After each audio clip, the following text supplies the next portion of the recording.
दिन हमने चर्चा की थी संडे को माखन चोर की विशेषता 2 दिन।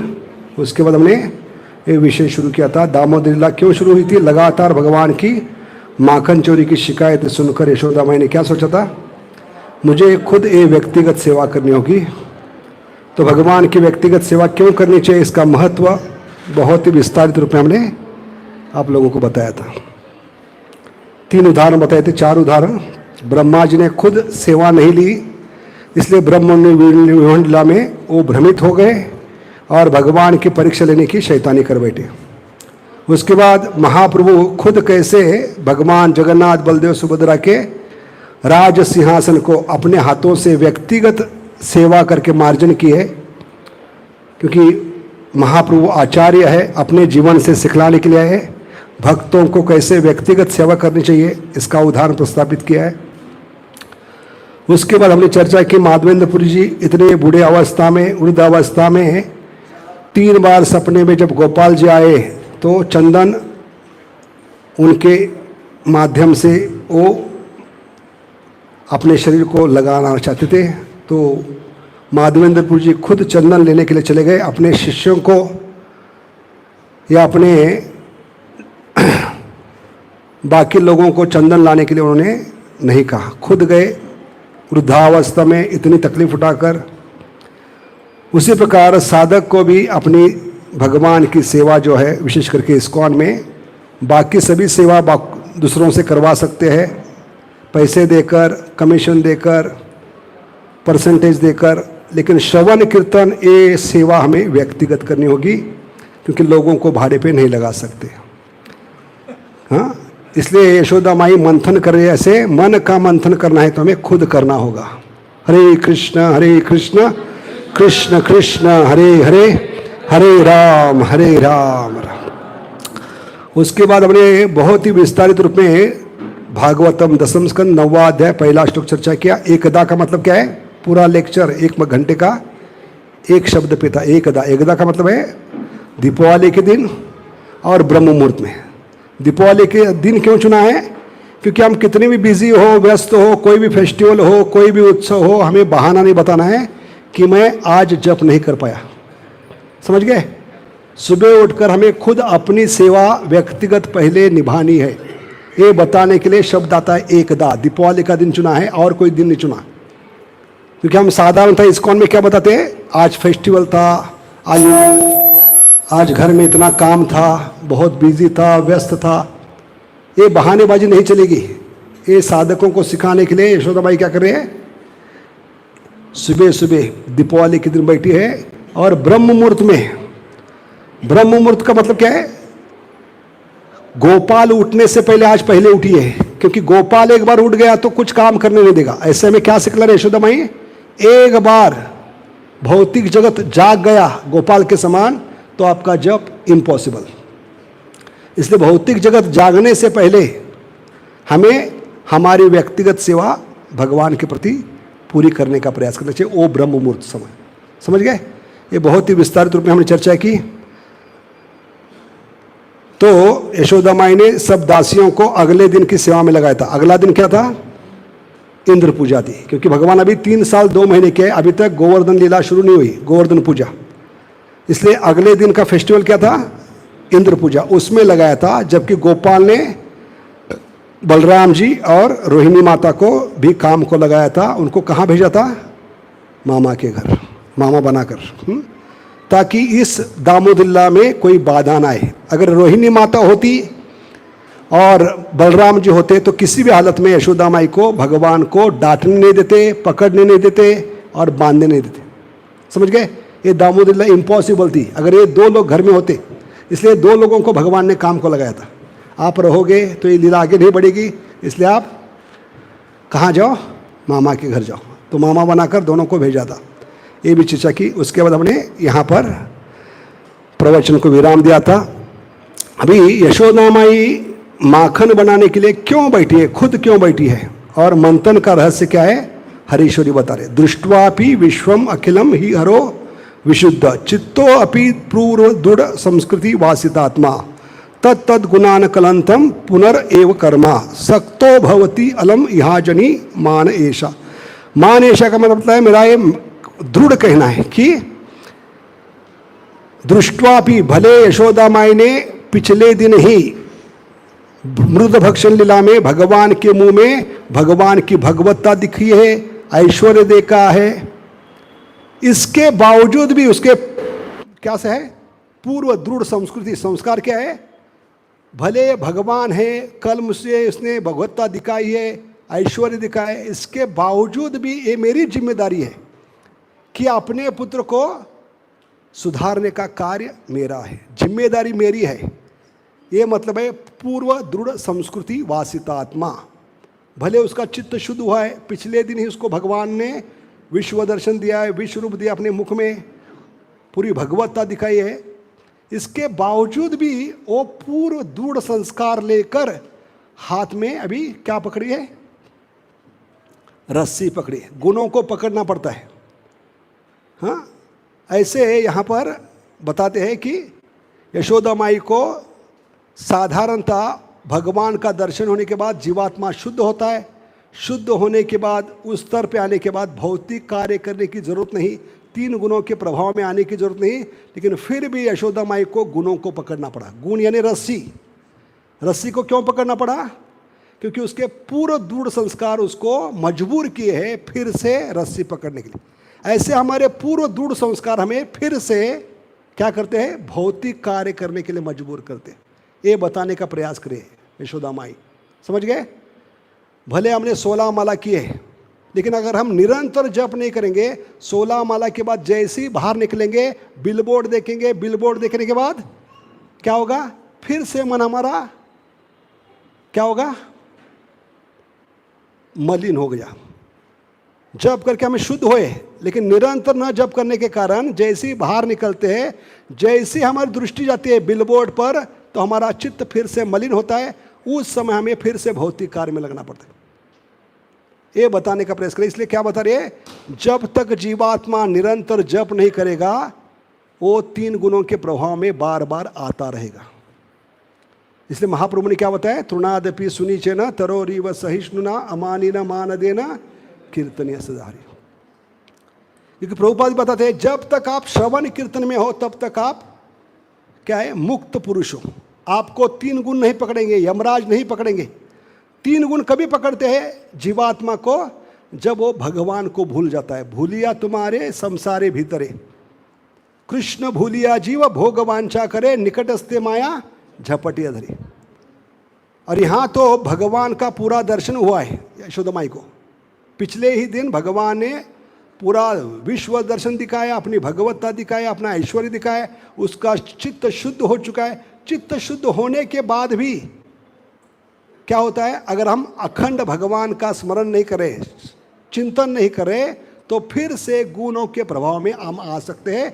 इसलिए यशोदा माई को पिछले दिन शुद्ध बनने के बाद भी अगले दिन गुणों को पकड़ना पड़ा। ऐसे गुण हमें पकड़ते, हाँ, गुणों को हम पकड़ते, गुण हमें नहीं पकड़ते। समझ गए? इसलिए प्रभुपाद क्या कहते हैं, माया को हमने पकड़ा है, माया ने हमें नहीं पकड़ा है। जैसे प्रभुपाद उदाहरण देते, कोई मूर्ख व्यक्ति पेड़ को पकड़कर चिल्ला रहा है, मुझे छोड़ दो छोड़ दो छोड़ दो। जैसे पूतना चिल्ला रही थी, मुंचा मुंचा। तो भगवान ने पूतना को नहीं पकड़ता, पूतना ने खुद उठाकर अपने गोद में गोपाल को लिया था दूध पिलाने के लिए। तो भगवान कहते हैं, मैंने कहाँ पकड़ा है, तूने तो पकड़ा है कि नहीं? ऐसे बद्ध जीवात्मा क्या करता है, खुद माया को पकड़ता है। ये किसके समान है? मूर्ख व्यक्ति पेड़ को पकड़कर चिल्ला रहे, मुझे छोड़ दो छोड़ दो। तो पेड़ ने नहीं पकड़ा आदमी को, किसने पकड़ा है? आदमी को, आदमी ने पेड़ को पकड़ा है। ऐसे यशोदा माई ने खुद होकर हाथ में अभी रस्सी को पकड़ा है। ये बताने का प्रयास किया है कि पिछले लीला में मृत भक्षण में समस्त विश्व को हरि के भीतर देखा भी था। इसलिए कई लोग पूछते कि माँ यशोदा की इतनी गुणगान करने की जरूरत क्या है, यशोदा इतनी महान है, इसकी विशेषता इतनी है। हर माँ तो अपने बच्चे से प्रेम करती है, तो यशोदा ने क्या किया बड़ा काम? तो यहाँ पे आचार्य बताते क्या विशेषता है यशोदा माई की। पिछले दिन भगवान के मुंह में भगवान ने विश्व रूप दिखाए, भगवत्ता दिखाए, सारे ऐश्वर्य दिखाए। इसके बावजूद भी वो स्वीकार करने के लिए तैयार नहीं कि मेरा पुत्र भगवान है। हाँ, ब्रह्मांड के स्वामी है। उसके दृढ़ संस्कार उसको मजबूर कर रहे। दृढ़ संस्कार क्या है? भले भगवान है, अनंत कोटि ब्रह्मांड नायक है, लेकिन अंततः मेरा पुत्र है, इसलिए मेरे पुत्र को मैं नहीं सुधारूंगी तो कौन सुधारेगा? ये पूर्व दृढ़ संस्कार उसको मजबूर किए हैं।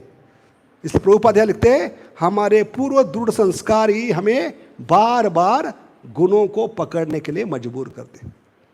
इसलिए गुणों को पकड़ना नहीं है तो हमें क्या करना पड़ेगा? माला को पकड़ना पड़ेगा, निरंतर जप करना पड़ेगा। हरे कृष्ण कृष्ण कृष्ण हरे हरे, हरे राम राम राम। तो आचार्य तुलना देते हैं, भगवत गीता में भगवान एक श्लोक का है, यो माम पश्यति सर्वत्र। भले बड़े बड़े योगी हर जगह भगवान को देख सकते हैं, लेकिन जब वो भगवान का विस्मरण करते हैं तो तुरंत गुणों के प्रभाव में आते हैं। योगियों को भी जब भी उनका मन भगवान से हट जाता है, नजर हटी दुर्घटना घटी, ऐसे योगी हर जगह भगवान को देखते हैं, लेकिन जब उनका ध्यान विषय वस्तु पे जाता है और उस पर ध्यान करने लगे तो फिर चक्कर में आते हैं। ध्याय तो विषयान पुंसा संगस्ते शुपजायते संगात संजायते काम, काम उत्पन्न होता है। ऐसे 100 बार ने पानी के नीचे क्या किया था? तपस्या की थी 60,000 साल। और कौन थे जमीन पर 60,000 तपस्या करने वाले? विश्वामित्र। इनका मन फिर से विचलित क्यों हुआ? क्योंकि उन्होंने भगवान से ध्यान हटाया। जैसे ही भगवान से ध्यान हटाते तो तुरंत क्या होती है? माया पकड़ लेती। कृष्ण भूलिया जीव भोगवांचा करे, निकटस्थ माया झपटिया धरे। तो प्रभुपाद एक उदाहरण देते हैं, जैसे गंगा में हम कपड़ों के साथ डुबकी लगाते हैं तो क्या होता है? जब हमारा सिर गंगा के पानी के नीचे होता है, डुबकी लगाने से सिर को नीचे डालने से क्या होती है? शरीर पे जो भी कपड़े हैं, क्योंकि कपड़ों के साथ हमने डुबकी लगाई, शरीर पे जो भी कपड़े थोड़े समय के लिए पानी पे तैरते हैं, हमेशा के लिए नहीं। जब तक आपका सिर पानी के नीचे है तब तक पानी के ऊपर आपके ऊपर के शरीर के कपड़े तैरना शुरू करेंगे। लेकिन जैसे सिर को ऊपर निकालेंगे क्या होगा? पानी में खड़े होंगे, सिर को ऊपर निकाल कर क्या होगा? वो सारे कपड़े तैर रहे थे, किसको चिपक जाएंगे? शरीर को। ऐसे गुण तुरंत पकड़ते हैं। जैसे आदमी जब तक पानी के नीचे है, सिर को डुबा के रखा है, तब तक वो मुक्त है कपड़ों से, क्योंकि कपड़े पानी के ऊपर तैरेंगे। ऐसे जब तक हम जप कर रहे हैं तब तक हम मुक्त पुरुष है, प्रभुपाद कहते हैं। जिस क्षण आप भगवान का विस्मरण करते हैं तुरंत माया पकड़ लेती है। कृष्ण भूलिया जीव भोगवांचा करे, निकटस्थ माया झपटिया धरे।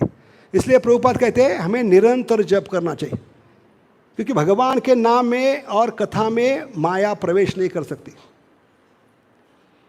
माया आपको पकड़ नहीं पाएगी, कथा से उठा नहीं पाएगी। जो माया नहीं कर रही वो कलयुग में मोबाइल कर रहे है कि नहीं?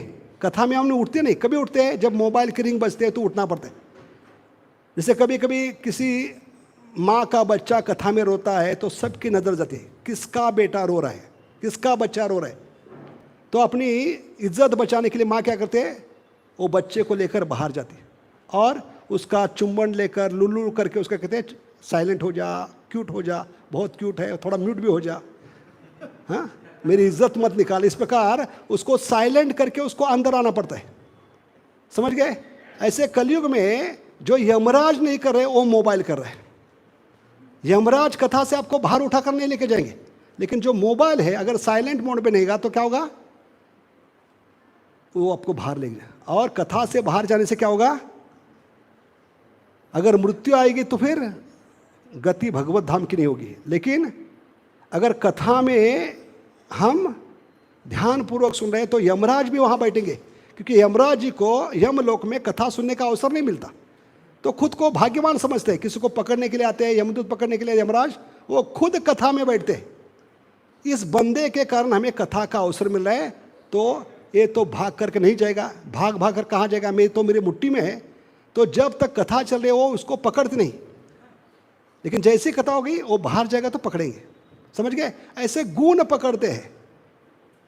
तो यमराज आपको कथा से नहीं उठाएगा, लेकिन मोबाइल आपको बाहर लेके जा सकता है। इसलिए कथा में जब आते हैं तो मोबाइल साइलेंट पे रखना है।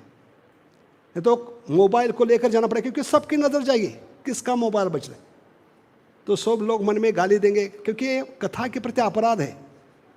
हम वक्ता लोग क्या करें, आपका ध्यान भगवान की कथा की ओर आकर्षित करने का प्रयास करें, और एक मोबाइल के कारण पूरे श्रोता का ध्यान खींचा जा रहा है। ये सबसे बड़ा डिस्ट्रैक्शन है, और एक कथा के प्रति सबसे बड़ा क्या अपराध है। इसलिए कथा में जब आते हैं मोबाइल साइलेंट मोड पे रखना है, या उसको कौन सा मोड कहते हैं उसको, एरोप्लेन मोड। तो आज आगे बढ़ते हैं, इसके आगे हम देखते हैं। यहाँ तक हम कल पिछले बार किए थे, उसके बाद आज हम आगे बढ़ते हुए देखेंगे कि अभी यशोदा माई किस प्रकार इस कथा में हमें और क्या सिखलाने वाली है। तो यहाँ पर हर मोड़ पे, हर कदम पे कुछ सीख है, क्योंकि ये कथा पूरे महीने चलती है। तो पूरे महीने चलाने तो यशोदा माई ने हर मोड़ पे कुछ सिखाने का प्रयास किया, क्योंकि हमने बताया दामोदर किसके समान है, कॉम्प्रेस कॉटन के समान है। कॉम्प्रेस कॉटन की साड़ी मैच बॉक्स में भी डाल सकते हैं, और उसको खींचकर एक मील भी लंबा कर सकते हैं।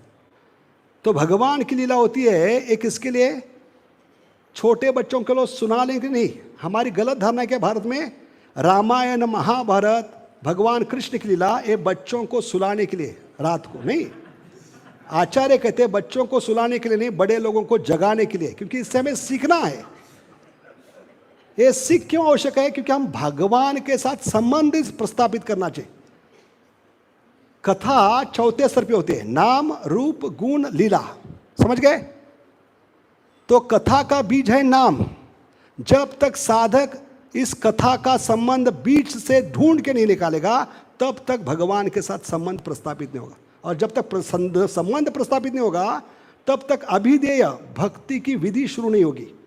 इसलिए अभी तक भक्ति शुरू नहीं हुआ मैंने, हम अंडे में है। क्यों? क्योंकि अभी तक संबंध ढूंढ के नहीं निकाला हमने।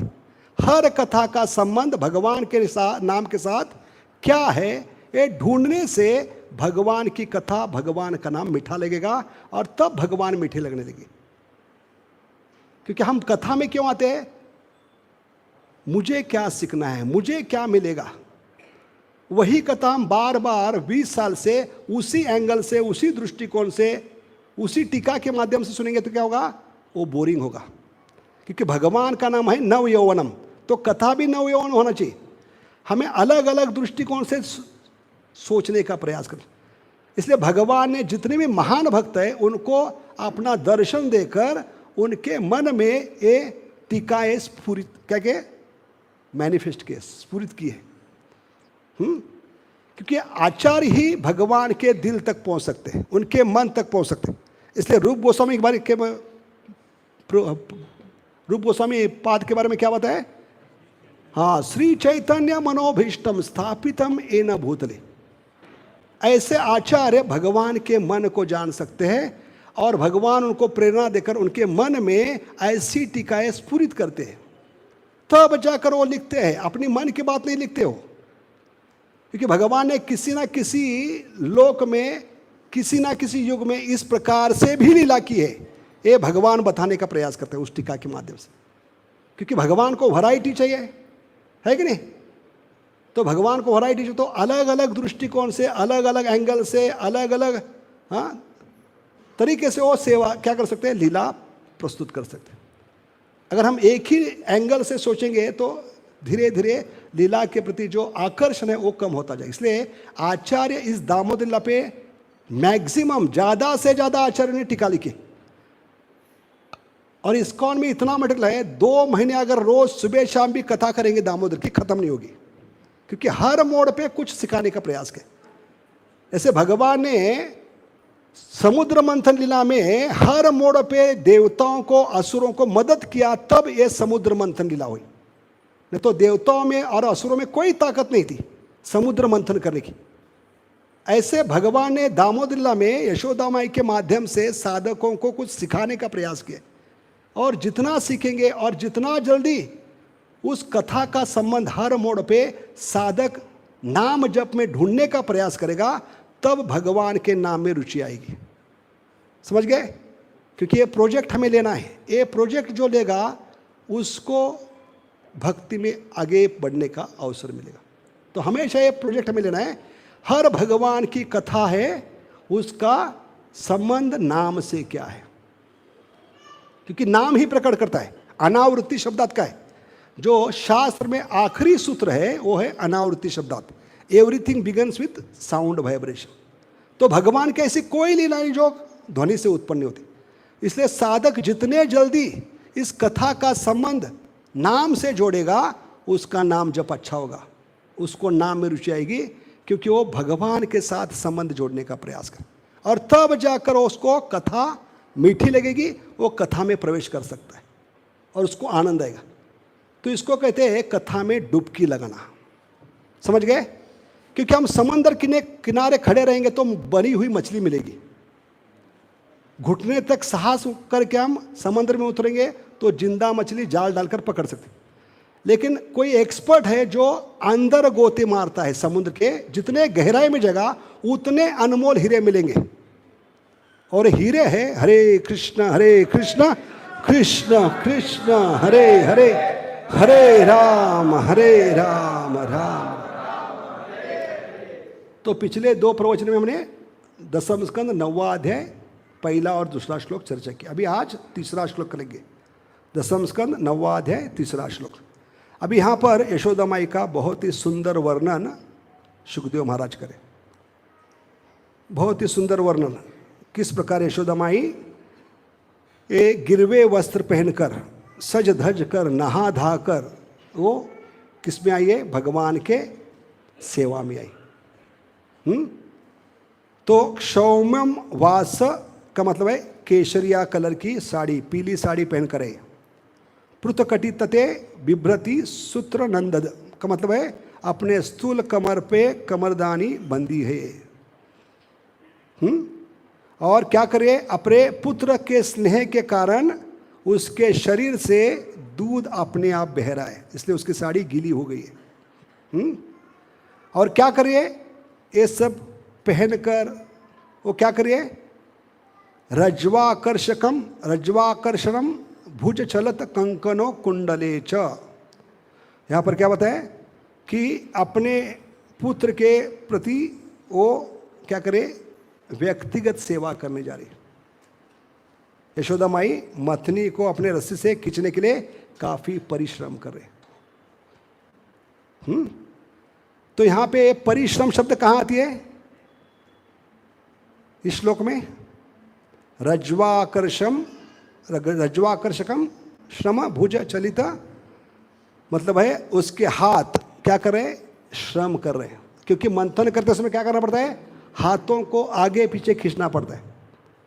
तो परिश्रम शब्द बहुत ही महत्वपूर्ण है, क्योंकि प्रभुपाद अपने प्रवचन में लिखते हैं जितना हम भगवान के लिए कष्ट करेंगे, परिश्रम करेंगे, हम ऊपर उठ पाएंगे। उसको कहते हैं अपवर्ग। तो 2 शब्द है शास्त्र में, संस्कृत में पवर्ग और अपवर्ग। पवर्ग का मतलब है ये 5 शब्द, 5 अक्षर, प फ और क्या है? ब भ म। क्या मतलब है इसका? प का मतलब है परिश्रम। अगर भौतिक जगत में किसी व्यक्ति के लिए, भौतिक जगत के लिए परिश्रम करोगे तो क्या होगा? मुंह से फेन आएगा। हाँ, परिश्रम करने से फेन आता है। फेन के बाद क्या होगा? ब का मतलब क्या है? बंधन बढ़ेगा भौतिक जगत का। भौतिक जगत के लिए परिश्रम क्या करेंगे? श्रम करेंगे। इसलिए प्रभुपाद उदाहरण देते हैं कि दोनों कार्य करें। अर्जुन और दुर्योधन दोनों रथ पे सवार है, दोनों युद्ध के लिए आए, दोनों के हाथ में धनुष बाण है। लेकिन फर्क क्या है अर्जुन में और दुर्योधन में? दुर्योधन खुद के लिए परिश्रम कर रहा है, लेकिन भगवान, अर्जुन भगवान के लिए, भले उसकी युद्ध करने की इच्छा नहीं, फिर भी भगवान के संतुष्टि के लिए वो कार्य कर रहा है। इसलिए वो बंधन में नहीं है। समझ गए? जब भगवान के लिए कार्य करते हैं तो कर्म का बंधन नहीं लगता। इसको कर्म योग कहा है। समझ गए? तो प्रभुपाद इसके बारे में एक उदाहरण देते हैं। जैसे पूरे पहले ज़माने में टेप रिकॉर्ड की कैसेट होती थी। टेप रिकॉर्ड की कैसेट टेप रिकॉर्ड में डालने के बाद टेप रिकॉर्ड चलाते तो क्या देखते हैं? उसको एक विंडो होती है, ट्रांसपेरेंट विंडो। उस विंडो से क्या देख सकते हैं आप? कैसेट घूम रही है, कैसेट के दोनों साइड घूम रहे, दोनों चक्के घूम रहे, ए साइड और बी साइड। लेकिन जमीन आसमान का फर्क है। प्रभुपाद कहते ए साइड घूम रही है और बी साइड भी घूम रही है, क्या फर्क है? ऐसे अर्जुन भी युद्ध कर रहा है और दुर्योधन भी युद्ध कर रहा है, तो फर्क है कैसेट की ए साइड यानी अर्जुन। अर्जुन जब परिश्रम कर रहा है भगवान के लिए कर रहा है, इसलिए वो कैसेट की ए साइड की रिबन कम होती जा रही है, बंधन से मुक्त हो रही है ए साइड, और बी साइड भी घूम रही है, लेकिन घूमने से क्या हो रहा है? बंधन बढ़ रहा है। समझ गए? इस प्रकार परिश्रम किसके लिए करना है? भगवान के लिए। शरीर और आत्मा एक साथ रखकर हमें भगवान के संतुष्टि के लिए, सम सिद्धि हरितोषणम यस्मिन तुष्टि जगत तुष्टि। नहीं तो क्या होगा? बंधन बढ़ता जाएगा। प का मतलब है परिश्रम, फ का मतलब है मुंह से फेन आएगा, ब का मतलब है बंधन बढ़ेगा और भय बढ़ेगा। बंधन के बाद क्या होता है? जीवात्मा का भय बढ़ता है कि मेरी रक्षा कैसे होगी, मेरे परिवार की रक्षा कैसे होगी, मेरी बिजनेस की रक्षा कैसे होगी। ये सब भय क्यों होता है? जब हम खुद को भगवान से अलग समझते हैं, भगवान के लिए कार्य नहीं करते, इसलिए भय का जन्म होता है। भागवतम के 11वें स्कंद में भगवान उद्धव को बता रहे भयम द्वितीया विनेशात, क्योंकि भौतिक जगत में भगवान भय के माध्यम से साम्राज्य करते, इसलिए हर कार्य भौतिक हो या आध्यात्मिक उसके पीछे 4 मोटिवेशन होते। भौतिक हो या आध्यात्मिक उसके पीछे 4 ही कारण होते, motivations. Out of fear, out of desire, out of duty and out of love. कितने पता है? 4 कारण। There is no 5th motivation to do any activity. ये 4 ही कारण है। शुरुआत होती है भय से, भयम द्वितीया विनेशात। अरे भय अगर हमें भगवान की तरफ लेके जा रहे थे, उसको पॉजिटिव फियर का है और ये होना चाहिए।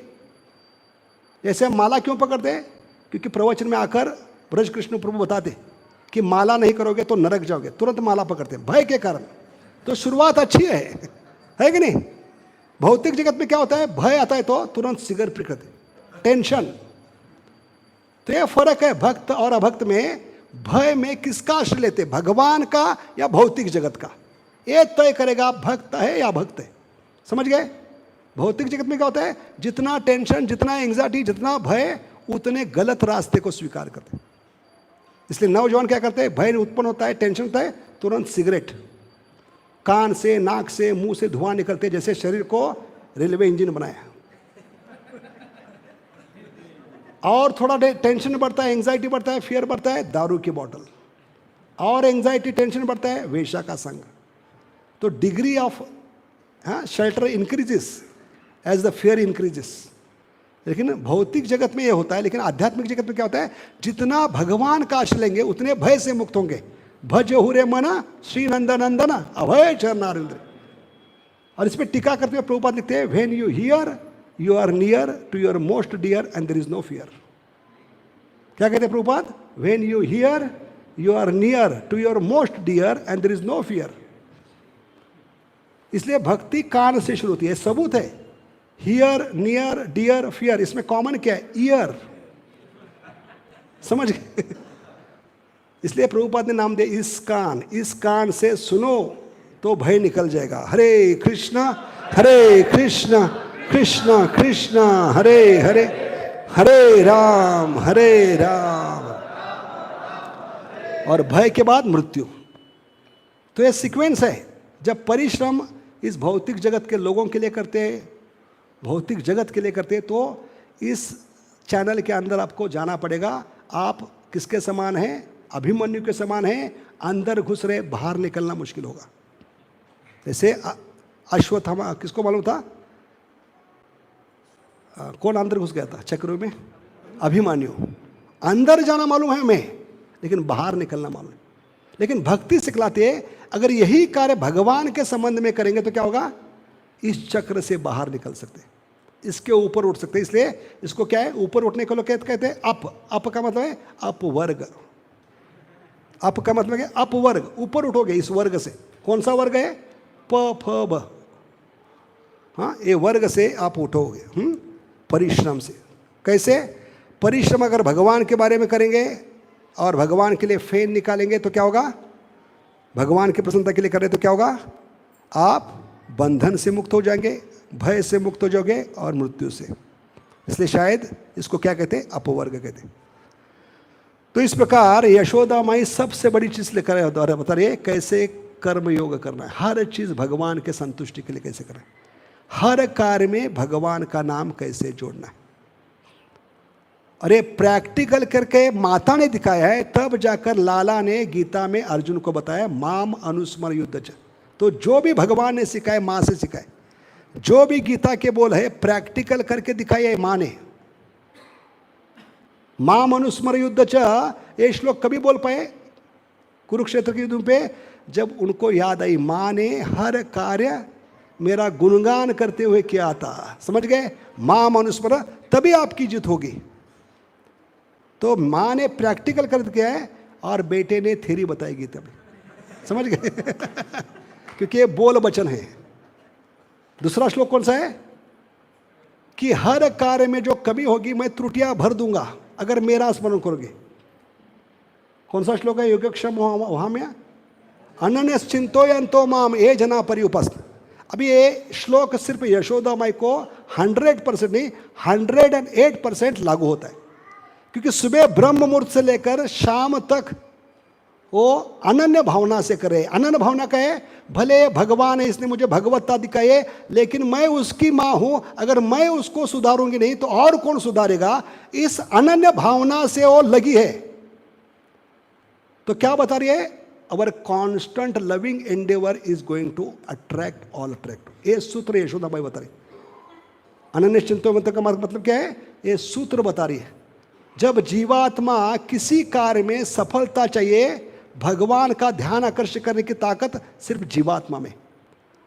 भले भगवान सर्वाकर्षक है, ऑल अट्रैक्टिव, उस ऑल अट्रैक्टिव भगवान को भी अट्रैक्ट करने की ताकत आप साधकों में आ सकती है। मैंने जैसे अनन्य भावना से अनन्य चिंतो माम है परिजप पास, तब जाकर जो 2 उंगली कमियां पड़ रही थी उसको भरना ही पड़ा। समझ गए?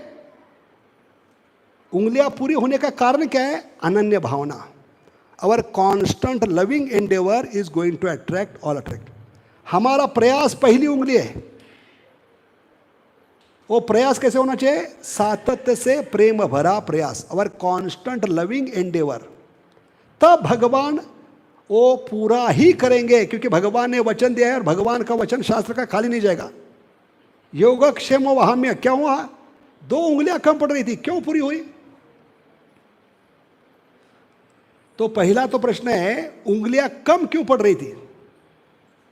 इसके भी 3 कारण बताए, 1 नहीं 2 नहीं 3 कारण। पहला कारण क्या है?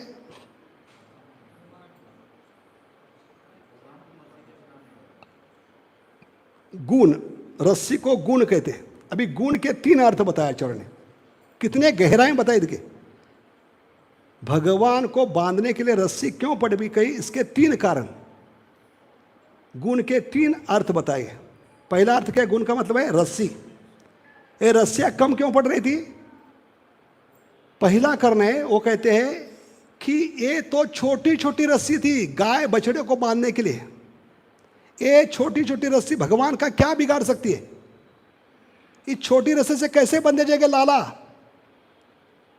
क्योंकि बड़े बड़े गुण उनको स्पर्श नहीं कर सकते। जो देवताओं को बांध रखते, बद्ध जीवों को बांध रखते, वो कौन से गुण है भौतिक जगत के? सत्व गुण, रजो गुण, तमो गुण। ये भगवान के करीब भी नहीं आते, भगवान को स्पर्श नहीं कर सकते। तो ये छोटी छोटी रस्सियां लाला का क्या बिगाड़ेगी? समझ गए? इसलिए गुण बांधने के लिए तैयार नहीं थी। गुण का मतलब क्या है? रस्सी, रज्जू। तो बहुत सुंदर तुलना की आचार्य ने। रज्जू रस्सी का मतलब क्या है? गुण। जबकि सत्व गुण, रजो गुण, तमो गुण भगवान को स्पर्श नहीं करते, तो बांधने की ताकत कहां से आई उनमें? इसलिए आज रस्सियां बांधने के लिए तैयार नहीं थी। समझ गए? क्योंकि ये छोटी छोटी रस्सियां थी गाय बछड़ों को बांधने के लिए। जबकि बड़े बड़े गुण जो देवताओं को बांध सकते हैं, बद्ध जीवात्मों को बांध सकते हैं, सत्व गुण, रजो गुण, ये भगवान के करीब नहीं आते, इतने बड़े बड़े गुण। और ये छोटी सी रस्सियां क्या बिगाड़ेगी भगवान का? इसलिए रस्सियां आज तैयार नहीं थी। दूसरा कारण क्या है? गुण का मतलब है यहां पर अभी भगवान जब देखे कि यशोदा माई सुबह से लेकर रात तक, शाम तक प्रयास करे, और मैंने वचन दिया अनन्य भावना से जो क्या करता है? मेरी सेवा करता है, भजन करता है, वो अंत में जाकर मुझे पकड़ पाएगा, बांध पाएगा। और भगवान समझ लिए ये प्रयास छोड़ने वाली नहीं और मुझे ज़रूर बांधने वाले है, और मुझे भगवान को आज बंदा बनना पड़ेगा। जबकि जीवात्मा को बंदा कहते, क्योंकि हम 3 गुणों में बंधे हैं, 3 गुणों में बंधे हैं, 3 तापों में बंधे हैं, 6 प्रकार के गुणों में ऋणों में बंधे हैं, इसलिए जीवात्मा को बंदा कहते। वो गुणों में भी बंधा है और भगवान का बंधा है, इसलिए उसको बंदा कहते। लेकिन भगवान पहली बार बंदे जाने वाले थे और खुद को बंदे बनने वाले थे, बंदे कहने वाले थे।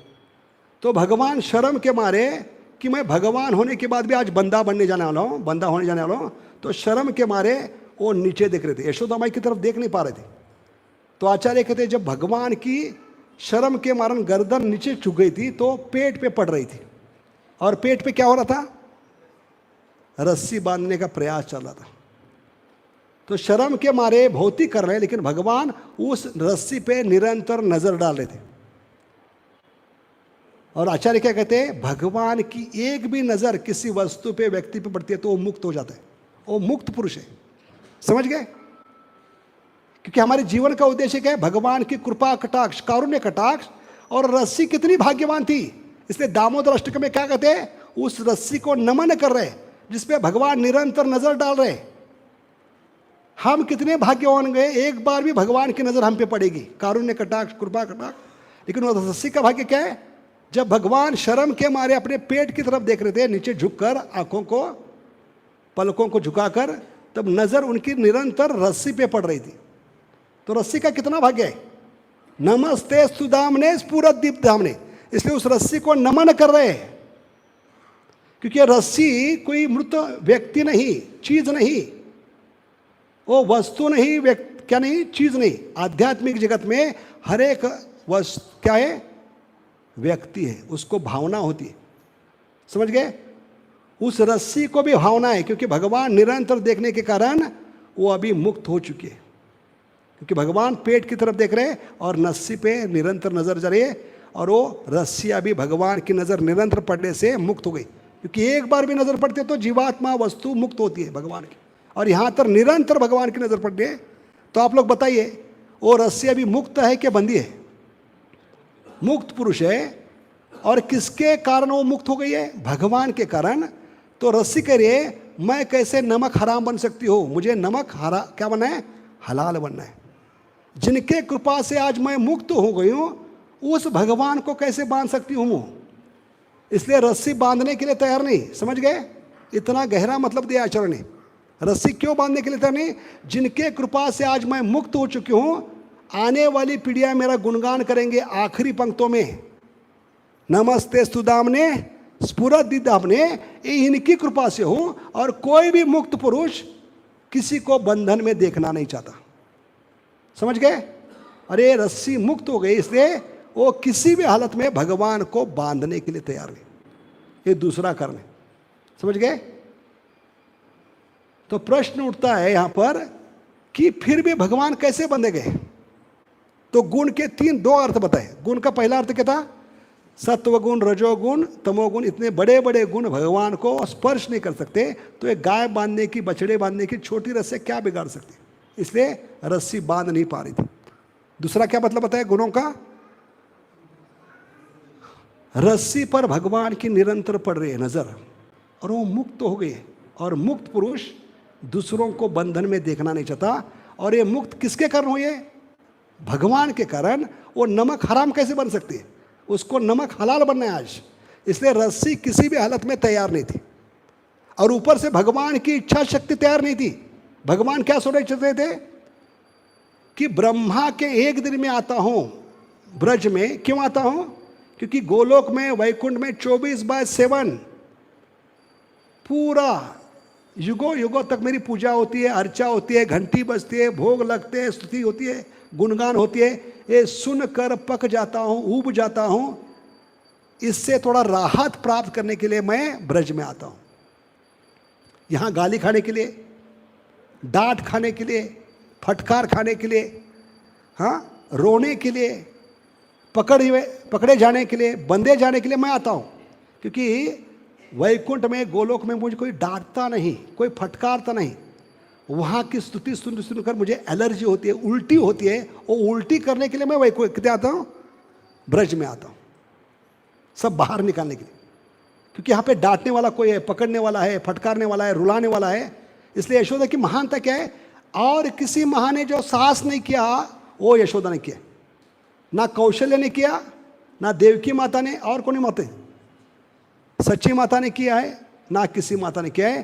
वो भगवान को पकड़ने का काम, डांटने का काम, रुलाने का काम, सुधारने का काम सिर्फ यशोदा ने किया।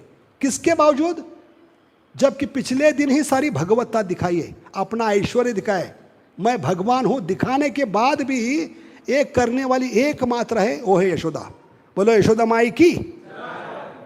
इसलिए यशोदा को भी दीप दिखाते हम। क्यों? क्योंकि इनके कारण इनका गुणगान बढ़ा। यशोदा का मतलब क्या है? भगवान को भी यश देने वाली यशोदा। दा का मतलब क्या है? देने वाला, देने वाली। इसलिए बंगाल में, उड़ीसा में भाई, बड़े भाई को क्या कहते हैं? दादा। दादा का मतलब क्या है? जो छोटा भाई जो भी मांगता है वो देने वाला बड़ा भाई, दादा। दा का मतलब है देने वाला। जैसे नारदा, नारदा का मतलब क्या है? जीवों को नारायण देने वाले नारदा। मुकुंदा का मतलब है क्या है? जीवों को हर एक प्रकार की मुक्ति देने वाले मुकुंदा, है कि नहीं? दामोदर अष्टकम में कहते हैं कि नहीं? हर प्रकार की मुक्ति दिसते। वरम देवम मोक्षम न मोक्षम वधिम व न चान्यम ऋणे हम वरे शदपिहा इदम ते व पूर्णात गोपाल बालम सदा में मनस्या वीरास्तम। इसलिए उनका नाम है मुकुंदा। अभी मुकुंदा की विशेषता क्या है? एक ही भगवान है जो खुद बंधन में होने के बाद भी दूसरों का बंधन तोड़ सकते। ये ना शिव जी में है ना ब्रह्मा जी में है ताकत। क्योंकि शिव जी तमोगुण में बंधे हैं, ब्रह्मा जी रजोगुण में। दो खंबे को दो बंधे हैं। उस खंबे को शिव जी बंधे हैं, इस खंबे को कौन बंधे हैं? ब्रह्मा जी। दो बंधे हुए व्यक्ति एक दूसरे को चिल्ला रहे छोड़ दो छोड़ दो, छोड़ पाएंगे? नहीं। कौन छोड़ पाएगा? जो बंधन से मुक्त है। लेकिन भगवान मुकुंद की विशेषता क्या है? बंधन में आने के बाद भी अपना बंधन, अपना नहीं दूसरों का बंधन तोड़ने वाले एकमात्र भगवान है। सबूत क्या है? जब उखल को बंधे थे, बंधन में होने के बाद भी नल कुबेर का उद्धार किया। इसलिए उनका नाम है मुकुंदा।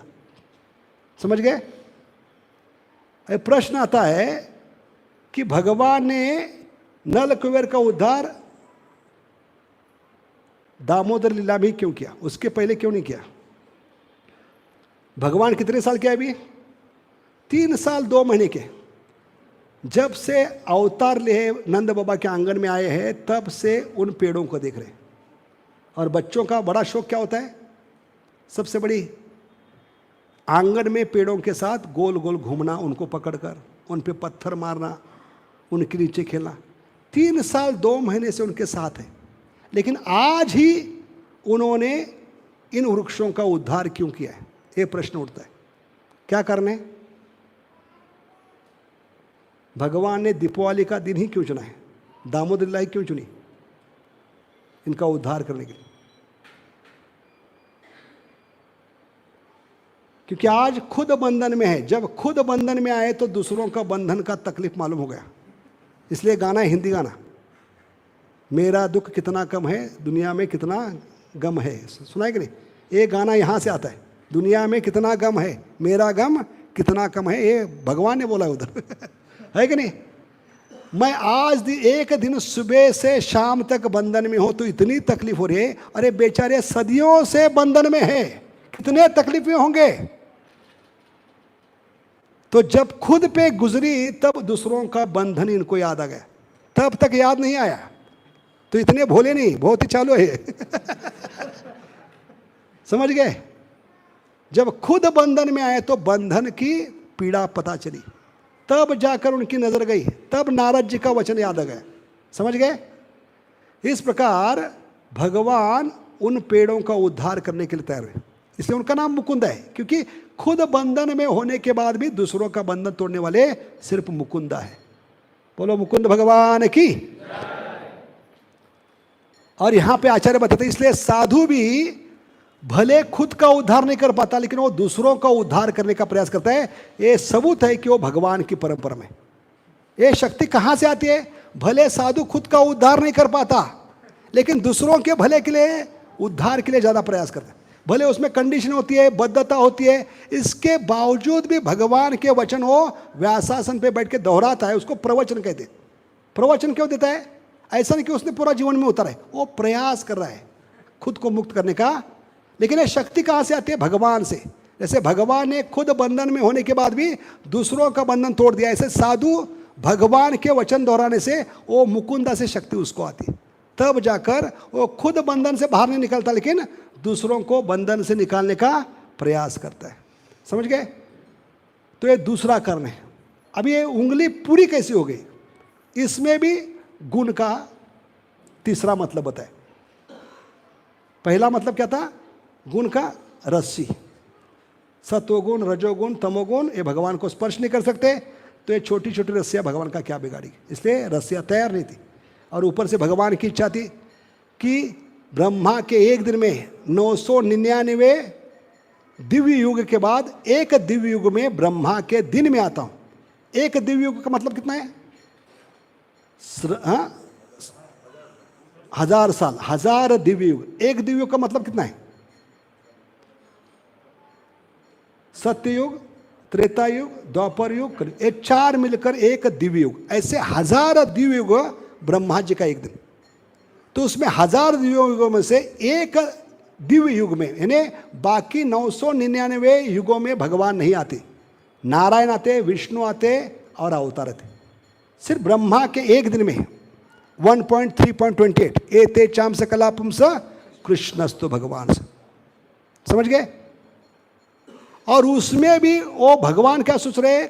999 युगों के दिव्य युगों के बाद आता हूँ, और वो भी खेलने कूदने के लिए, लीला करने के लिए आता हूँ। और दीपावली तो सबसे बड़ा स्पेशल होता है बच्चों के लिए। कुछ विशेष करना चाहते हैं बच्चे लोग, विशेष पटाखे, विशेष कपड़े होते हैं, विशेष खाने के पदार्थ, सब कुछ स्पेशल होता है दीपावली के दिन बच्चों के लिए। और ऐसे दीपावली के दिन माँ ने बांधने का निश्चय किया है। मेरी इज्जत का सवाल है।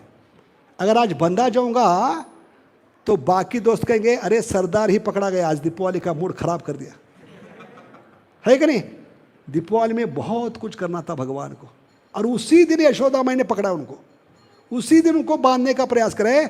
इसलिए भगवान की इच्छा शक्ति किसी भी हालत में तैयार नहीं थी। आज दुनिया इधर की उधर हो जाए, लेकिन आज बंधे नहीं जाएंगे भगवान, क्योंकि बेचारे 999 दिव्य युग के बाद दीपावली का दिन मजाक करने के लिए आए हैं, और इसी दिन यशोदा माई ने तय किया उनको बांधने का। तो किसी भी हालत में बंधे नहीं जाएंगे। इच्छा शक्ति, लेकिन भगवान की इच्छा की शक्ति सामने कुछ चलता नहीं। लेकिन जब भक्तों का प्रेम भगवान की इच्छा शक्ति को भी परास्त करता है, इसलिए भगत के वश में होते हैं भगवान। क्योंकि प्रेम में ताकत क्या है? कृष्णे रे नचाए प्रेम, भक्ते रे नचाए प्रेम, आपने नाचे तीनों नाचे एक स्थानी। क्योंकि ये मंथन करते समय यशोदा के शरीर से निरंतर दूध बह रहा है। वो साधारण दूध नहीं, वो लिक्विड प्रेम है। उस प्रेम के सामने इच्छा शक्ति को झुकना पड़ा। जो इम्पॉसिबल था वो पॉसिबल हो गया। इसलिए गुण का तीसरा मतलब क्या है? गुण का मतलब है भक्तों के सद्गुण। गुण का मतलब क्या है तीसरा? पहला गुण का मतलब था सत्वगुण, रजोगुण, तमोगुण। ये कम क्यों पढ़ रहे थे? क्योंकि ये बड़े बड़े गुण जीवों को, देवताओं को मान सकते हैं, भगवान को स्पर्श भी नहीं कर सकते। अरे भगवान का क्या बिगाड़ेगी छोटी छोटी से। दूसरा मतलब क्या था गुण का? हाँ, वो रस्सी, गुण यानी वो रस्सी भगवान की निरंतर नजर पड़ने से मुक्त हो गई है। वो भगवान को कैसे मांगी? वो नमक हराम नहीं हो सकती, उसको नमक हलाल बनना है। समझ गए? क्योंकि वो मुक्त हो गए। मुक्त पुरुष किसी को भी बंधन में देखना नहीं चाहता। समझ गए? अभी तीसरा कारण क्या है? तीसरा अर्थ क्या है गुण का? अभी ये 2 उंगली जो गुण कम पड़ रहे थे, रस्सी कम पड़ रही थी, वो गुण कैसे पूरे हो गए? तो यहाँ पर आचार्य कहते हैं गुण का तीसरा मतलब है सद्गुण। भक्त में कभी कभी भगवान को पकड़ने के लिए, बांधने के लिए, भगवान की भक्ति में कभी कभी सद्गुण कम भी पड़ते हैं। उसको पूरी करने की जिम्मेदारी भगवान की है। अगर वो भक्त, वो भक्ति वो सेवा कैसे कर रहा है? अनन्य चिंतयन्तो माम ये जना परिपस। तब भगवान जो भी कमियां हैं भर के निकालेंगे, योगक्षेम में।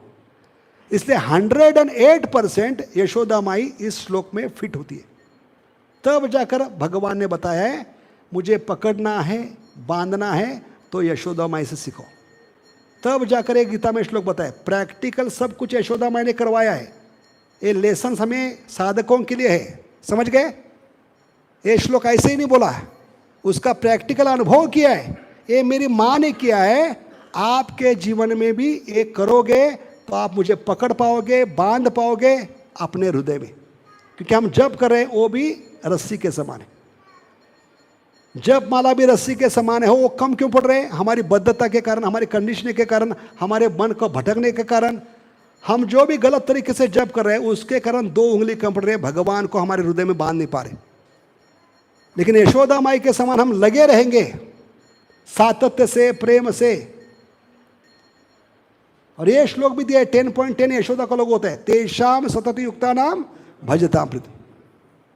तो मैक्सिमम श्लोक यशोदा माई को लगते हैं क्योंकि वो साधकों को सिखलाना चाहती, समझ गए?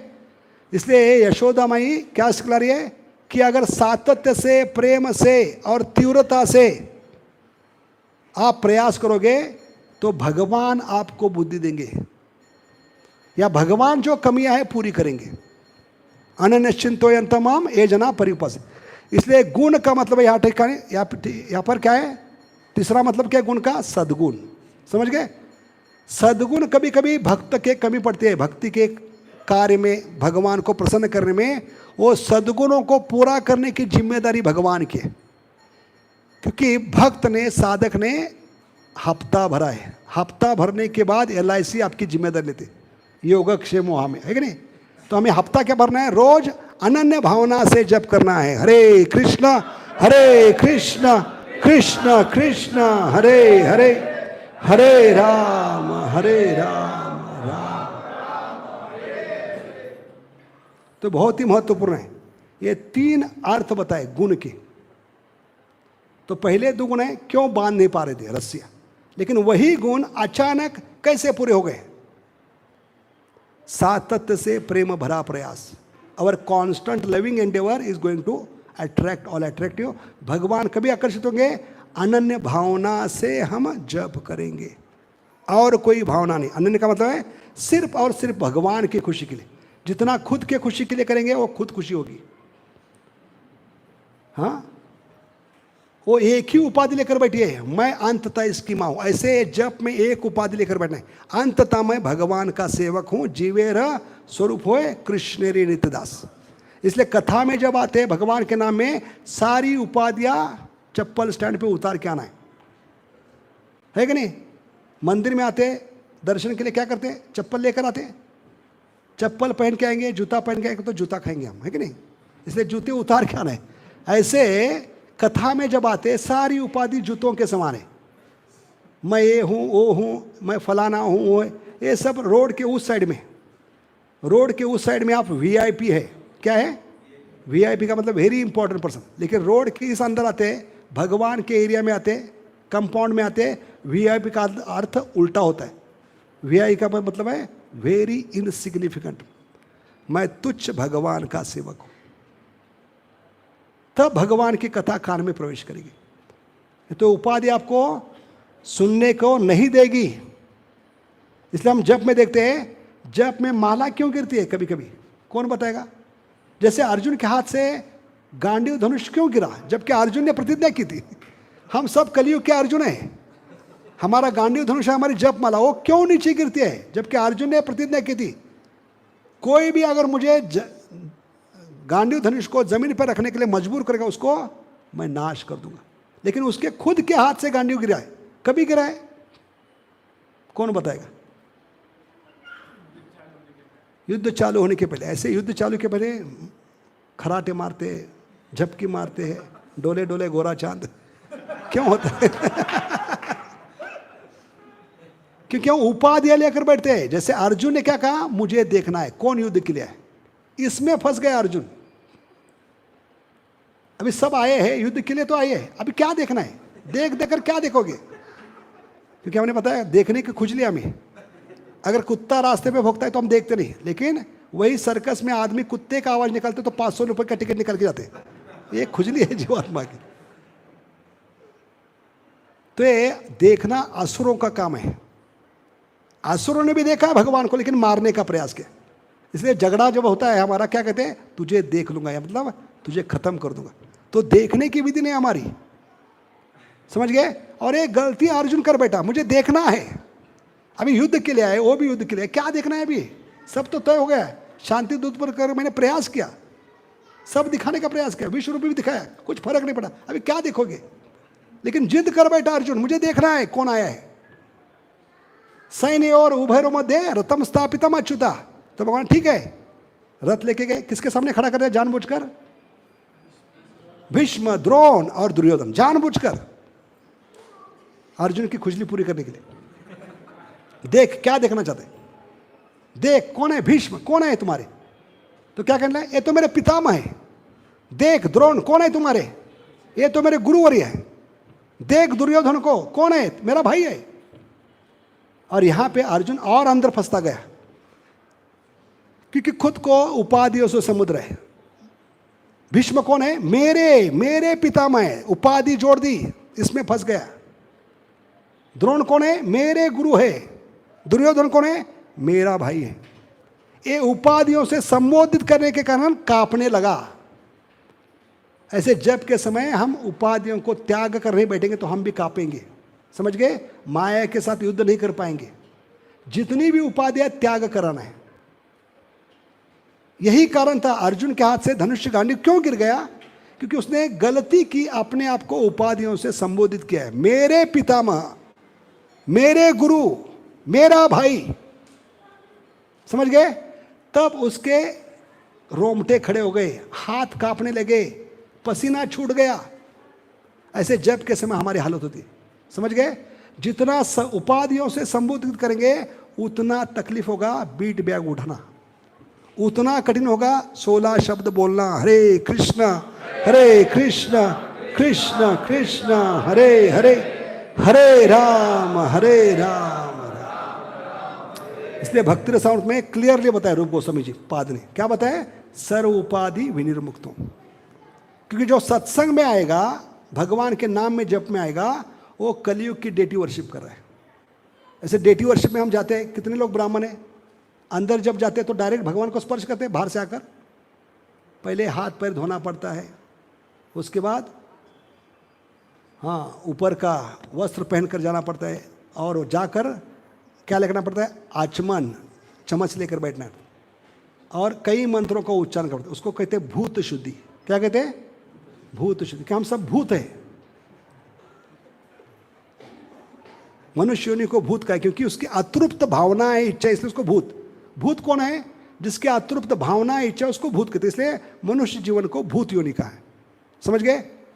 तो ये अंदर जो भूत बैठा है, मैं टेम्पल कमांडर हूँ, मैं हाँ आश्रम का इंचार्ज हूँ, मैं माता हूँ, पिता हूँ, ये सारी उपाधियाँ वहाँ जाकर फेंकना पड़ता है। ये भूत उतारना पड़ता है उपाधियों का, इसलिए उसको भूत शुद्धि का है, मन शुद्धि। क्या बोलते हैं उसमें पहला श्लोक, किसको पता है पहला श्लोक क्या है भूत शुद्धि में? नाहम विप्रो। नाहम विप्रो का मतलब है, ना तो मैं विप्रो में काम करता हूं, ना तो इन्फोसिस में, अगले 2 घंटे आपकी सेवा में हो। क्योंकि सब आईटी इंजीनियर्स होंगे आगे जाकर, इसलिए भगवान ने जानबूझकर डाला है। क्या है, नाहम विप्रो, ना तो विप्रो में काम करता हूं, ना तो इन्फोसिस में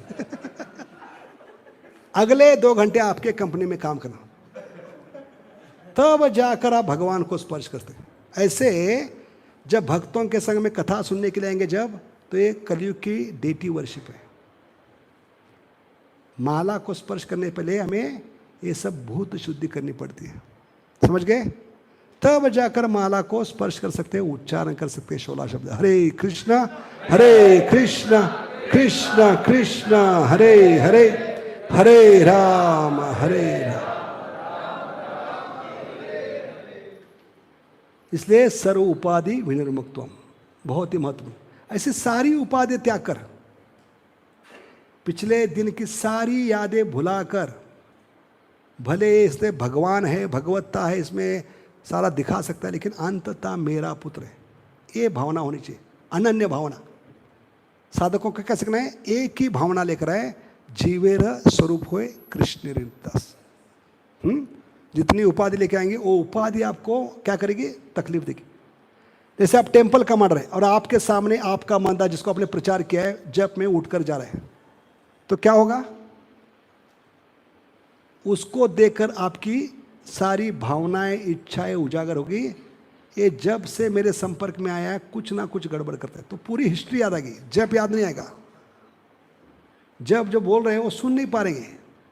तो भावनाएं हमारे क्या करती है? जो क्या कहते हैं, उपाधियां किसको जन्म देती है? भावनाओं को, इच्छाओं को, विचारों को। ये मन के 3 कार्य जानबूझकर ऊपर लाने का काम उपाधियां करती है। समझ गए? इसलिए जप में जितना जल्दी उपाधियों को त्याग कर बैठेंगे उतनी ये भावनाएं, इच्छाएं, विचार भगवान के प्रति होती। क्योंकि मन 3 कार्य करता है। Mind works on 3 tracks, thinking, feeling and willing. समझ गए? अरे माया क्या करती है? मन के द्वारा जानबूझकर ये उपाधियां याद दिलाकर हमारी भौतिक इच्छाओं को, विचारों को और भावनाओं को ऊपर लाती है। और इसलिए हमारे हाथ से जपमाला गिरती है। क्योंकि अर्जुन ने भी यही गलती की थी, उपाधियों से संबोधित करने के कारण उसके हाथ से धनुष गिर गया था। समझ गए? इसलिए जप के समय ये 3 महत्वपूर्ण है। आपकी भावना क्या है, विचार क्या है, और थिंकिंग, फीलिंग, विलिंग, इच्छा क्या है। और तीनों ट्रैक पे भगवान का नाम सुनाई देना चाहिए। समझ गए? तब आप भगवान का नाम सुन पाए। तो शुरुआत बहुत कठिन है इसकी। पहले कम से कम एक ट्रैक पे तो भगवान का नाम सुनाई देना चाहिए। समझ गए? तब धीरे धीरे क्या होगा? तीनों ट्रैक पे भगवान का नाम सुनने की हम प्रैक्टिस कर सकते हैं। अभी क्या हो रहा है? उपाधियों के कारण हमारी सारी कौन सी भावना ऊपर आ रही है? भौतिक भावनाएं ऊपर आ रही है, भौतिक विचार ऊपर आ रहे हैं और भौतिक इच्छाएं ऊपर आ रही। सब कारण वो है, बाकी दिन भर कोई काम नहीं आएगा। जैसे मान लेते सब दुकान का काम याद आएगा, है कि नहीं? लेक्चर में बैठते पूरा दिन का शेड्यूल याद आएगा, बाकी समय कुछ नहीं याद आएगा। तो ये जानबूझकर हमारे खिलाफ कौन कर रहे हैं? साजिश कर रहे हैं। और कथा में ही और जप में ही नींद आती है। ये सुलाने वाली सारी उपाधियां हमारी। समझ गए? साधक को सबसे बड़ी क्या है कमजोरी? उपाधियां। इसलिए सर्व उपाधि विनिर्मुक्तम। अभी नींद क्यों आती है? जब नहीं आना चाहिए, जब हमें सबसे ज्यादा सतर्क होना चाहिए, ध्यान देना चाहिए, उसी समय नींद क्यों आती है? कभी सुना है इस्कॉन में प्रभु जी खाते खाते प्लेट में गिर गए? कभी सुना है? कभी नहीं सुना है। क्योंकि खाने से इतना प्रेम करते हैं।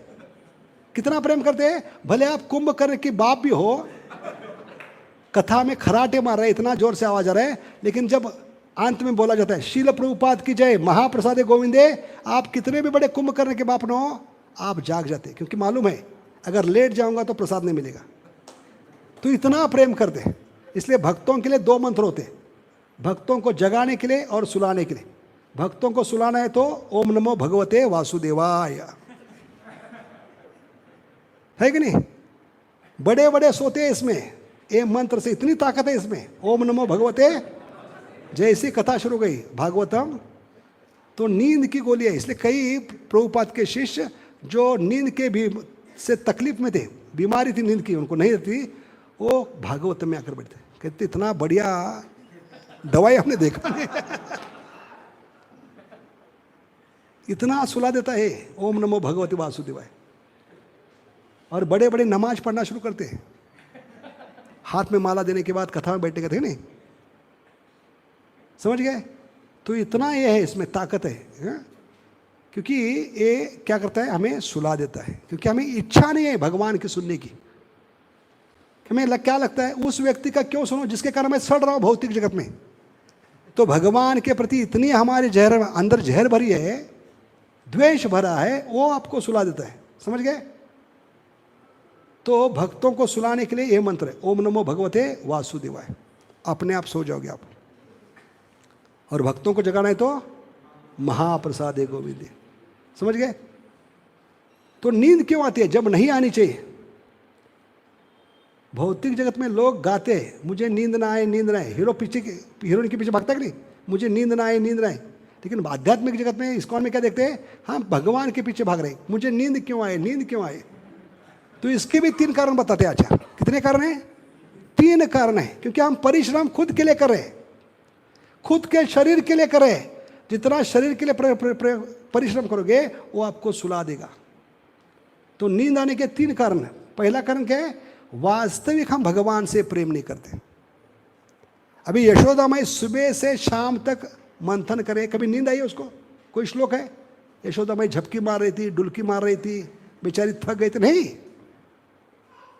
हमने क्या बताया? हर एक कार्य के पीछे 4 क्या होते हैं? उद्देश्य, motivation. Out of fear, out of duty, out of desire, out of duty, out of love. तो पहला कारण बताया, माला क्यों पकड़ते हैं? प्रभु ने बताया, जप नहीं करोगे नरक जाओगे। उसके बाद हम आगे बढ़ते हैं नेक्स्ट स्टेप पे। भय के बाद क्या है? इच्छा। इच्छा कभी होगी?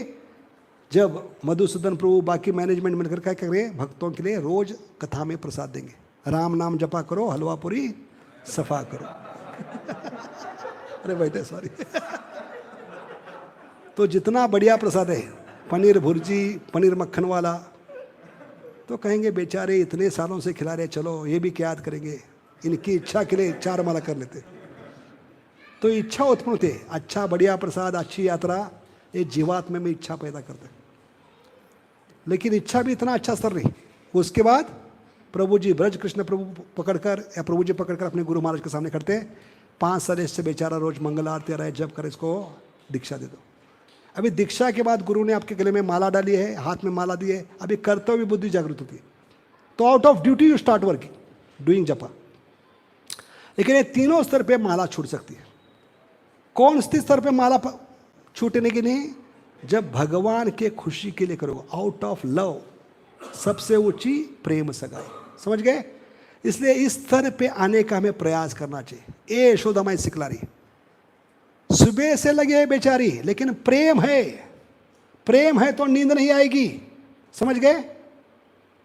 Out of fear, out of desire, out of duty आपको सुला सकती है, लेकिन प्रेम कभी सुलाए नहीं। इसलिए हम देखते हैं पिक्चर में कभी हीरो हीरोइन सोते नहीं, क्योंकि उनके पास 3 घंटे होते।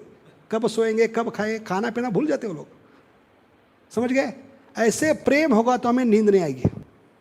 इसलिए देवामृत महाराज बताते हैं कि जीवात्मा का वास्तविक भगवान से प्रेम नहीं, इसलिए उसको आध्यात्मिक कार्य में नींद आती है। विशेष करके जब नहीं आना चाहिए तब नींद आती है।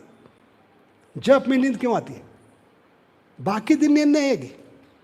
इसलिए ये इस्कॉन में सबसे बड़ी बीमारी है। 4:30 से 9:30 ही सब प्रॉब्लम होते। पेट दर्द, कमर दर्द, सर दर्द, जितने भी दर्द है 4:30 से 9:30। 9:30 के बाद किसी भक्त को, किसी ब्रह्मचारी को, किसी गृहस्थ को किसी भी एंगल से, किसी भी दृष्टिकोण से देखे, एकदम टकाटक, लगता नहीं कि वो बीमार है। ये 30 साल का ऑब्जर्वेशन है हमारा, खुद का ऑब्जर्वेशन और बाकी लोग।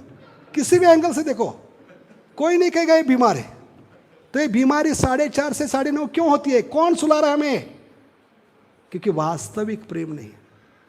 प्रेम होगा तो नींद उड़ जाएगी। समझ गए? जैसे माता पिता बच्चे की या बच्ची की शादी होती है तो 1 महीना 2 महीना शादी के कार्ड बांटने के लिए पूरा इंडिया, ऑल इंडिया परमिट। समय पे खाते नहीं, सोते नहीं, जबकि खाना और सोना जीवात्मा का सबसे बड़ा कार्य है। लेकिन बच्चे की शादी होती है, बेटी की शादी होती है तो क्या होती है? कार्ड बांटने में दिन रात वो ट्रैवल करते होते हैं, समय पे खाते नहीं, समय पे सोते नहीं। क्यों? मेरी बेटी की शादी है। अगर प्रेम होगा तो नींद उड़ जाएगी। वर्ल्ड कप चल रहा है, वर्ल्ड कप में नींद आई है? कोई झपकी मारा है? क्योंकि प्रेम करता है टीम इंडिया से, है कि नहीं? हमारे ज़माने में 1983 में जब हमारे घर में पहली बार टीवी आया तो हाफ डे छुट्टी दी थी। घर में टीवी आया, इतनी खुशी थी क्योंकि वर्ल्ड मैच देखने को मिला। और एक भी बैट्समैन आउट होता तो हम ब्रह्मा जी को कोसते थे जैसे गोपियां कोसती।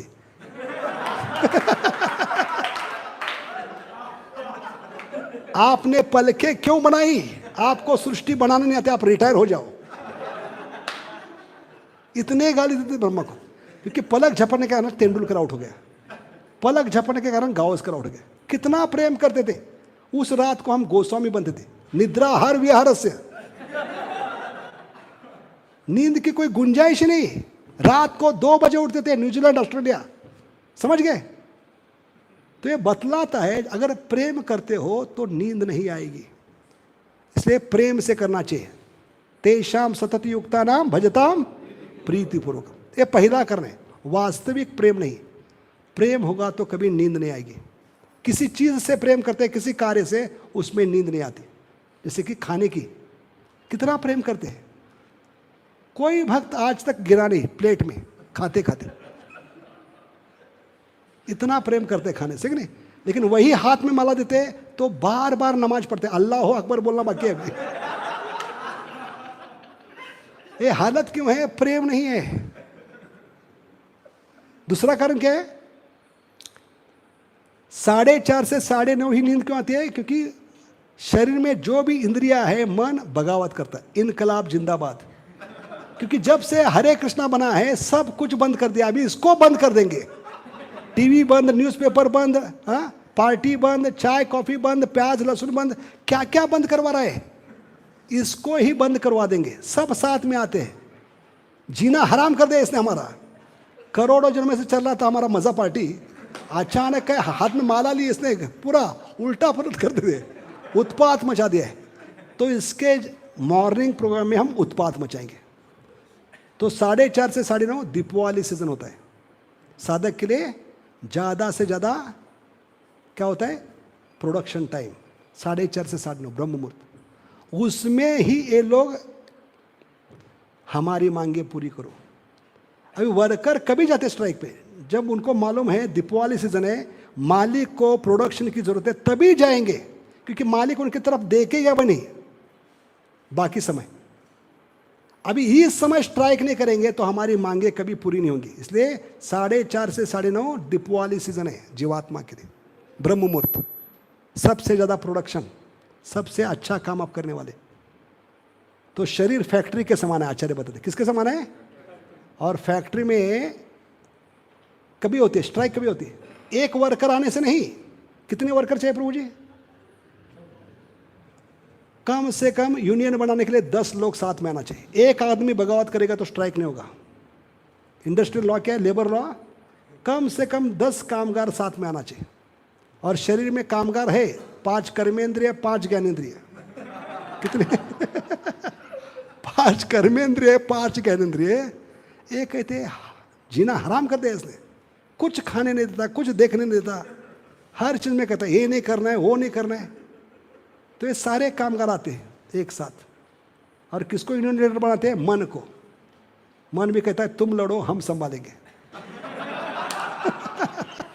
समझ गए? ये 10 कामगार, 5 कर्मेंद्रिय, 5 ज्ञानेंद्रिय, और सबसे बड़ा कौन है? मन, यूनियन लीडर, एक साथ में। अरे सब माया के वफादार कुत्ते हैं। माया उनको जब चाहे जितना चाहे विष्ठा खिला रही है, इसलिए वो बहुत खुश है। इसलिए माया इनको भड़काती है और वो स्ट्राइक करने के लिए प्रवृत्त करती है। कहती है 4:30 से 9:30 आपको टाइम है, जितना अस्त्र शस्त्र है सब बाहर निकालो। देखता है ये कैसे एक शब्द भी बोल पाएगा आज। तो जितने भी अस्त्र शस्त्र आपको सुनाने के, सारे अस्त्र शस्त्र, सारी इंद्रियां, मन एक साथ बाहर निकलते, और इसलिए एक शब्द भी सुन नहीं पाते, क्योंकि बार बार ये आपको सुनाने का प्रयास करें। इसलिए भक्ति सिद्धांत सरस्वती ठाकुर और बाकी आचार्यों ने मन शिक्षा दिए। क्या दिए? मन को बताना है कि मन अगर तुम साथ देगे तो बाकी इंद्रियां जरूर साथ देगी, क्योंकि तू इंद्रियों का राजा है। इसलिए मन शिक्षा बताएंगे। क्योंकि इनकी गलत धारणा क्या है इंद्रियों की और मन की?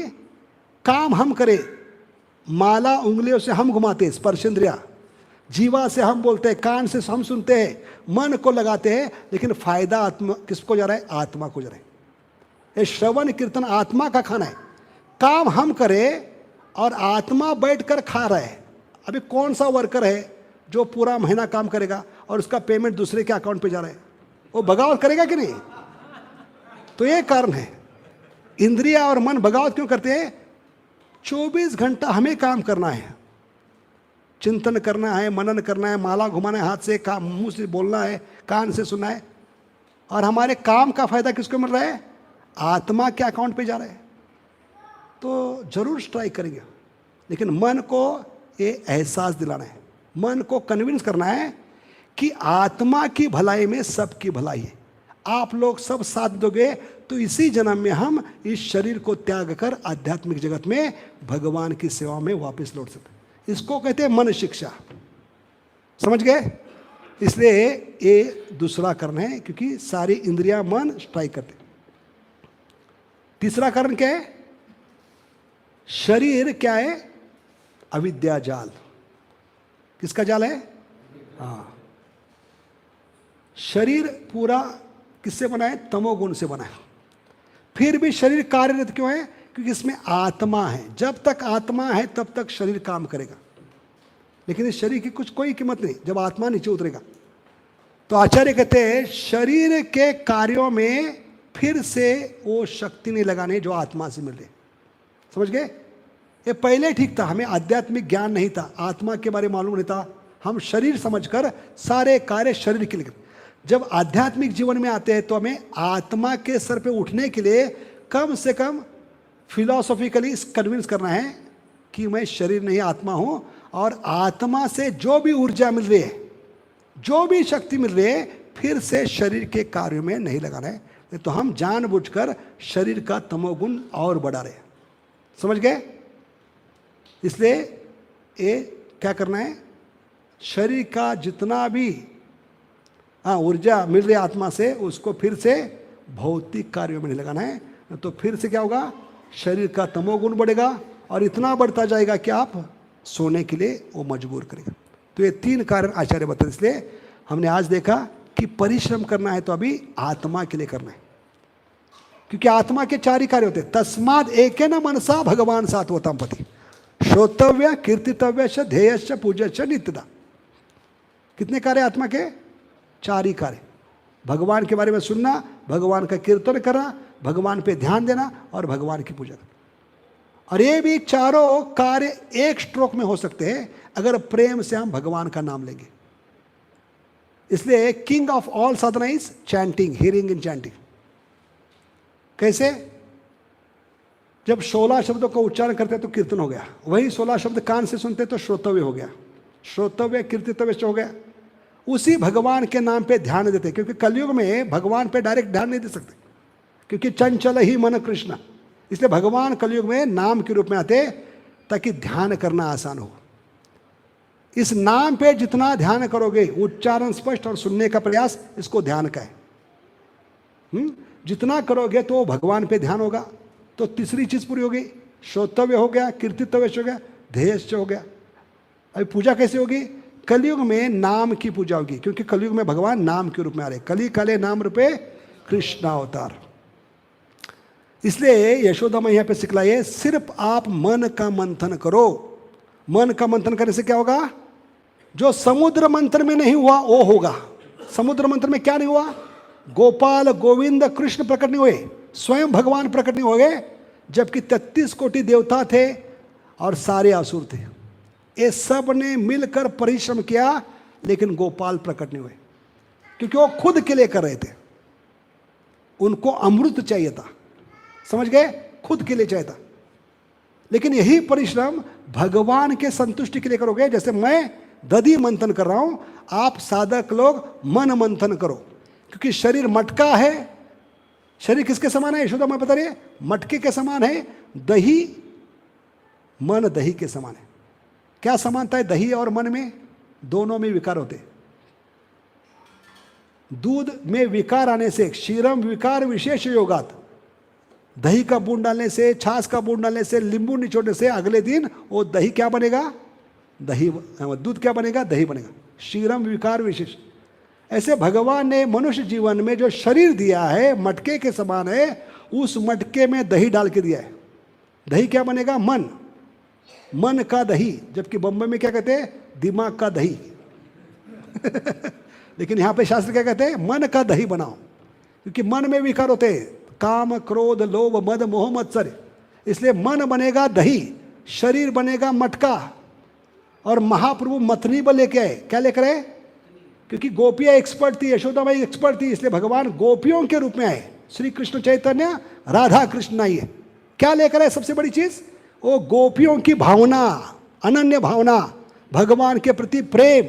कैसे प्रेम से, अनन्य भावना से, मंथन करने से यशोदा माई ने जो समुद्र मंथन में प्रकट नहीं हुए, उस गोपाल को, गोविंद को, कृष्ण को कैसे प्रकट किया, वो कला सिखाने के लिए महाप्रभु आए। वो मथनी लेकर आए, और उस मथनी का नाम क्या है? हरे कृष्णा मथनी। वो मथनी मन में सुबह सुबह घुमाना है। हरे कृष्ण कृष्ण कृष्ण हरे हरे, हरे राम राम। इसलिए भगवान करे, शरीर मैंने दिया मटके के समान है, दही, मन का दही बनेगा। मथनी मैंने दिया है, तो सब कुछ मैंने दिया है। इसलिए कह रहे भगवान, इतना तो करना स्वामी, बड़े प्रेम से बोलो, हरे कृष्णा कृष्ण कृष्ण हरे हरे, हरे राम राम। भगवान करे, उंगलियों से माला घूमो, प्रेम से बोलो, सब कुछ तो मैंने दिया है, सिर्फ आपको प्रेम डालना है, समय देना है। समय दोगे, प्रेम दोगे, तो मैं जरूर पकड़ूंगा, क्योंकि यशोदा मैंने सुबह से शाम समय दिया है, सिर्फ प्रेम दिया है। ये दो चीज साधक को देना है, समय और प्रेम, क्योंकि हमारा सातत्य से प्रेम भरा प्रयास, अवर कांस्टेंट लिविंग एंडेवर, वो करेगा कमाल जो देवता नहीं कर पाए, सारे असुर मिलकर नहीं कर पाए। समुद्र मंथन किया, लेकिन गोपाल, गोविंद, कृष्ण प्रकट हुए। लेकिन कलयुग में यशोदा माई सिखला रही है, मैं प्रैक्टिकल करके दिखाऊंगी आपको। मैं दधी मंथन कर रहा हूं, आप लोग मन का मंथन करो, तो गोपाल जरूर प्रकट होंगे। हरे कृष्ण कृष्ण कृष्ण हरे हरे, हरे राम राम। तो कल हम देखेंगे यशोदा माई क्या गुनगुना रही थी। पहले दिन से शायद बताया था, फिर से एक बार चर्चा करेंगे। और उसके बाद विषय होगा, भगवान खुद चलकर क्यों आए, और आने के बाद भगवान ने क्या किया। हर मोड़ पे 3-3 श्लोक है आचार्य ने, अलग अलग दृष्टिकोण से। भगवान ने मथनी ही क्यों पकड़ी, इसके 3 कारण समझ गए। भगवान क्यों उठ कर आए, इसके 2-3 कारण। जैसे हम देखते हैं किसमें, पूतनावध में, भगवान ने आंखें बंद की पूतना को देकर। कितने कारण हैं? कम से कम 21 कारण, 2 घंटे का लेक्चर है वो। सिर्फ भगवान ने आंखें बंद कर दी। कितने कारण? 21। इतने गहराई में जाते हैं, भगवान के मन को जानने का प्रयास आचार्य करते। अरे जब चर्चा करेंगे भक्तों के संग में, मत चिता मत गता मत प्राणयंत बोधन से, तब भगवान प्रकट गए। ना हम तिष्ठामि वैकुंठे ना हम योगी नाम हृदय यत्र गायन्ति। इसका मतलब है हम अलग अलग दृष्टिकोण से भगवान को समझने का प्रयास करें। किसके माध्यम से? आचार्य जो भगवान के दिल तक पहुंचे। श्री चैतन्य मनोभीष्टम स्थापितम येन भूत, तभी हम कथा में प्रवेश कर सकते हैं। इसलिए हम बहुत ही धीरे धीरे जा रहे हैं, हौले हौले, लेकिन जितना हौले हौले धीरे धीरे समझने का प्रयास करेंगे, उतना और मिठास बढ़ेगा। इसलिए कल हम चर्चा करेंगे भगवान यशोदा माई मंथन करते समय क्या गुनगुना रही थी, क्यों गुनगुना रही थी, और इसका मतलब क्या है। ये भजन बहुत ही सुंदर है।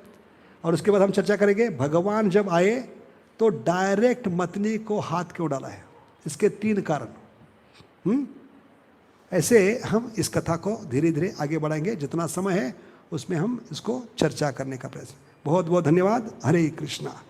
बोलो कृष्ण भगवान की, श्री श्री राधा दामोदर यशोदा दामोदर दामोदर लीला की, बोलो कार्तिक दामोदर मास की, बोलो ऊर्जा व्रत की, बोलो दीपदान महामहोत्सव की, ऊर्जेश्वरी राधा रानी की, श्री श्री गौरांगी बेंगलोरेश्वर की, श्री श्री जगन्नाथ बलदेव सुभद्रा माई सुदर्शन चक्र की, श्री श्री प्रहलाद लक्ष्मी नरसिंह भगवान की, श्री श्री निथाय गौरचंद्र की, शील प्रभुपाद की, बोलो गुरु शिष्य परंपरा की, षडगो स्वामी प्रभुवन की, सामवेद गौर भक्तुंद की, निताय गौर प्रेमानंदी।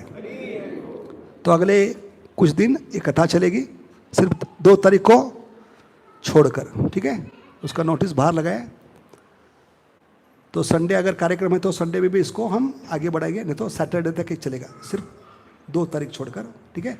तो 7:30 बजे आना है, तभी 7:30 ही चली जाएगी हमारी। हाँ, समय पे आइए, पहले दीपदान कीजिए और उसके बाद कथा में बैठेंगे 7:30 से 8:45 या 9 तक मैक्सिमम, ठीक है। हरे कृष्ण। और जो नहीं है उनको पकड़ के लाना है, ठीक है। हरे कृष्ण।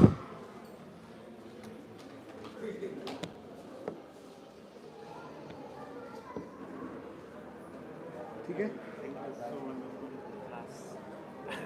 मैंने लास्ट में मिस कर दी।